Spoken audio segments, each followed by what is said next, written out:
శ్రీమాత్రే నమః. అనగనగనగా ఓ స్వామీజీ నదిఒడ్డున తపస్సు చేసుకుంటున్నారు. ఓ రోజు తన శిష్యులతో కలిసి స్నానం చేయడానికి వెళ్ళినప్పుడు ఓ తేలు నీళ్లలో పడి మునిగిపోతూ ఉండడం చూశారు. తేలును కాపాడడానికి స్వామీజీ తన చేత్తో తేలును పట్టుకున్నారు.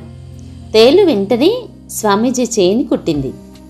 నొప్పికి ఆయన చేయి వెనక్కి తీసుకున్నారు. తేలు మళ్ళీ నీళ్లలో పడి మునిగిపోతుంటే స్వామీజీ మళ్ళీ కాపాడడానికి ప్రయత్నించారు. తేలు మళ్ళీ కుట్టింది. అలా మళ్ళీ మళ్ళీ ప్రయత్నిస్తూ ఆఖరికి తేలు కుడితే వచ్చే నొప్పిని భరిస్తూ దానిని ఒడ్డుకు చేర్చారు. ఇదంతా చూస్తున్న శిష్యుడు, స్వామి, అది కుడుతుందని తెలిసి కూడా ఎందుకు కాపాడాలని అంత ప్రయత్నం చేశారు అని అడిగాడు. కుట్టడం తేలు స్వభావం, కరుణ చూపడం మనిషి స్వభావం. అంత చిన్నదైన తేలు తన స్వభావాన్ని వదులుకోనప్పుడు మనిషిగా నేనెలా నా స్వభావాన్ని వదులుకోగలను అన్నారు స్వామీజీ. ప్రకృతిలో ప్రతి జీవి, పంచభూతాలు వాటి స్వభావానికి అనుగుణంగానే ప్రవర్తిస్తాయి. ఉపకారమా అపకారమా, ధర్మమా అధర్మమా అన్న ప్రశ్నే లేదు ఈ ప్రకృతిలో. చైత్రంలో చిగురించే చెట్లు పూతగా, పువ్వుగా, కాయగా, పండుగా ప్రకృతికి అనుగుణంగా మారుతూ మారుతూ శిశిరంలో ఆకులు రాల్చుతాయి.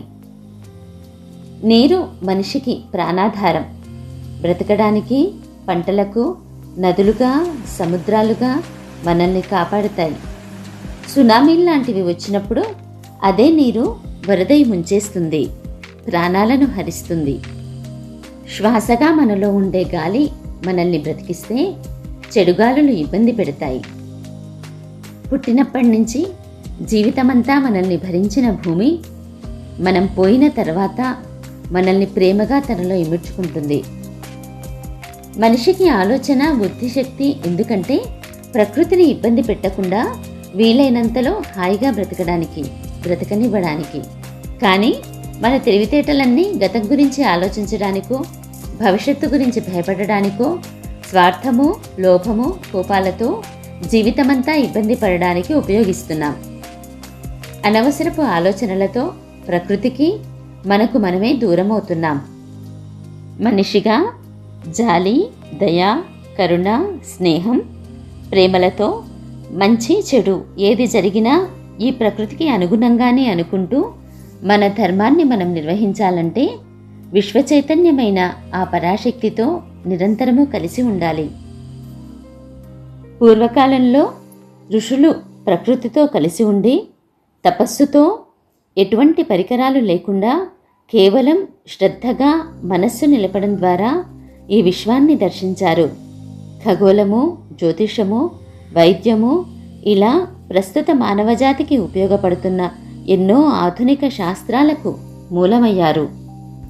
ఇప్పుడు టెక్నాలజీ అని మనం భావిస్తున్న ఇంకో 100 సంవత్సరాలైనా మనం కనుక్కోలేని నిజమైన జ్ఞానాన్ని, విజ్ఞానాన్ని ప్రపంచానికి అందించారు. రోజులో కనీసం కొంతసేపైనా ఆ చైతన్య శక్తితో కలిసి ఉంటూ జరిగే ప్రతి పనిని సాక్షిగా చూడగలిగినప్పుడు మనలో నిజమైన, సహజమైన స్వభావం దైవత్వం అవుతుంది. మన మనస్సు ప్రశాంతపడుతుంది.